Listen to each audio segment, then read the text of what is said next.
ఉద్యోగ భద్రత కల్పించాలని ఏపీ రాష్ట్ర వ్యాప్తంగా మద్యం షాపుల్లో సిబ్బంది విధులు బహిష్కరించారు. రాష్ట్ర వ్యాప్తంగా ప్రభుత్వం మద్యం షాపులలో విధులు నిర్వహిస్తున్న ఉద్యోగులకు ఉద్యోగ భద్రత కల్పించాలని డిమాండ్ చేశారు.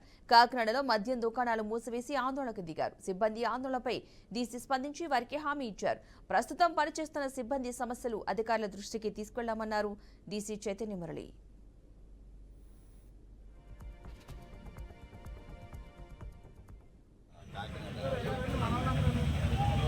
రోజు 11కి షాపులు ఓపెన్ చేయాలి మనవాడికి. అయితే కొన్ని షాపులు ఓపెన్ అయ్యి కొన్ని కాలేదు. వాళ్ళ నాయకులు వీళ్ళతో గవర్నమెంట్ అంటే మన జిఆర్ఓ నాయకులతో గవర్నమెంట్ నెగోషియేట్ చేస్తున్నారు. వీళ్ళు ఏమంటున్నారంటే ఇప్పుడు ఈ 11 రోజులు 12 రోజులు షాప్ ఓపెన్ చేయకపోవడం వల్ల ప్రభుత్వానికి నష్టం, వీళ్ళకి పర్సనల్గా వీళ్ళకి ఏమైనా వస్తే చెప్పానండి మేము క్లోజ్ చేసాం కనుక ఇప్పుడు షాపులు కొన్ని ఓపెన్ అయిపోయినాయి, కొన్ని కాదు చాలా వరకు. వీళ్ళు నేను ఏమంటున్నా అంటే మా దగ్గర రండి మాట్లాడతాం, ఈ జరిగే విషయాలను ప్రభుత్వం దృష్టికి తీసుకెళ్తాం, ప్రభుత్వం ఏం చెబితే దాని ప్రకారం పాలసీ డెసిషన్ కాబట్టి ఏం చెప్తే ఆ విధంగా డెసిషన్. ఈ 11 రోజులు షాపు క్లోజ్ చేయడం మూలంగా వీళ్ళకైతే పర్సనల్గా ఏం రాదు, ప్రభుత్వానికి లాస్ ఇవ్వలేదు. నాకైతే తెలీదు. అంటే రద్దు అయినాయి కదా గవర్నమెంట్ షాపులు, రద్దు అయిన తర్వాత ప్రైవేట్ షాపులు నిన్న ఆర్డినెన్స్ అయింది నిన్న రాత్రి.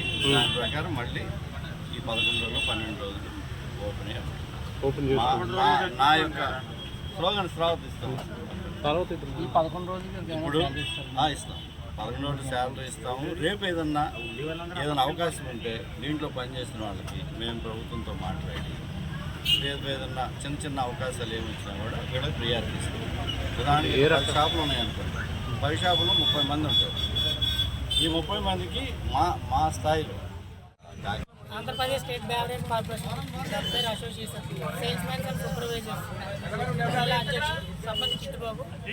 అయ్యా మేము 5 సంవత్సరాల నుంచి ఈ వైన్ షాపులో పనిచేయడం జరుగుతుంది. ఇప్పటి వరకు ఎప్పుడు కూడా మా గురించి ఉద్యోగ భద్రత గురించి ఎక్కడ కూడా ఈ ప్రభుత్వం మాకు చెప్పడం చేయలేదు. కానీ ఈ 5 సంవత్సరాల్లో మేము ఉద్యోగం చేయాలంటే మాకు బాండ్ల రూపంలో గవర్నమెంట్ ఎంప్లాయీ షూరిటీ సంతకంతో 3 సంతకం పెట్టి మాకు బాండ్ ఇస్తే మీరు ఉద్యోగం చేయండి అని ఒక టర్మ్స్ అండ్ కండిషన్ పెట్టి మళ్ళీ మాకు ఉద్యోగాలు ఇవ్వడం జరిగింది. అంతే తప్ప కానీ మా ఒక నమ్మకాలతో ఎక్కడ ఇవ్వలేదు. గవర్నమెంట్ ఎంప్లాయీ షూరిటీతో మాకు ఉద్యోగాలు ఇచ్చారు. కానీ ఎక్కడ కూడా 5 సంవత్సరాలు రిమార్క్ లేకుండా 5 సంవత్సరాలు విధులు నిర్వర్తించడం జరిగింది అయ్యా. కానీ ఇప్పుడు నిర్దాక్ష్యంగా మమ్మల్ని పొమ్మంటున్నారు.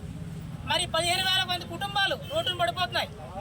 మేము ఎంతోమందికి నాయకులకి, ఎంపీలకి, ఎమ్మెల్యేలకి, మంత్రులకి, ముఖ్యమంత్రి గారికి, ఉప ముఖ్యమంత్రి గారికి వినతిపత్రం ఇవ్వడం జరిగింది. 15,000 మంది కుటుంబాలు రోడ్డును పడుతున్నాయి, మాకు హౌస్ హౌస్లో ఉద్యోగం కల్పించండి అని. కానీ ఇప్పటి వరకు కూడా మాకు ఏ ఒక్క స్పందన రాలేదు. ఎండీ గారిని 5 సార్లు మీట్ అయ్యాం. ఆయన కూడా చెప్తాం మీకోసం ప్రభుత్వం సానుకూలంగా ఉంది అని చెప్పడమే తప్ప కానీ దానిలో పనుల్లో చేతకం లేదు. వాళ్ళు మా నోటు పరంగా చెప్తున్నారు తప్ప